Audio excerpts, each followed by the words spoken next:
Hello hi सांग माने welcome back to my channel. तो आज सकाळे मु गाधे फाधे रेडी सेडी हे बाहरी गली ऑफिस। अच्छा जीवा पाई तो टोटली इच्छा नाही किंतु जीवा पाई पड़िबो।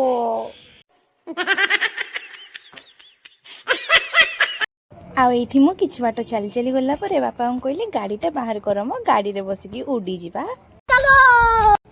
तापरे मु ऑफिस रे पहुंची जाई कि भाबुची एका बेले 7-8 दिन छुट्टी पड़ी गले केमती हुंता। तापरे मो ऑफिस सारी घर को फेरिकी गला बेले घर को नहीं गले किछि अमूल्य संपद माने सोलो आउ किछि ड्राइंग सीट एटा को काम रे आछि सेटा आपण माने परे जानिबे। तापरे एठी देखंतु सौम्याश्री भौणी को पई आमो बारीपदारे एठी कैंडल मार्च चलछि आउ एटा होबा बे निहाती जरूरी तांको न्याय मिलबा निहाती आवश्यक थिला। आउ ये मुझे समस्त को अनुरोध करी प्लीज आत्महत्या करने कथा निज मनरे भी आणतुनी कि आमे चलीगले आम जदि कई सबुठ बेसी दुखी हम सेटा होचंती आम बाबा माँ। आ तापरे मु एठी गरमा गरम खिचड़ी आ आलू तरकारी खाई शोइली। Good night.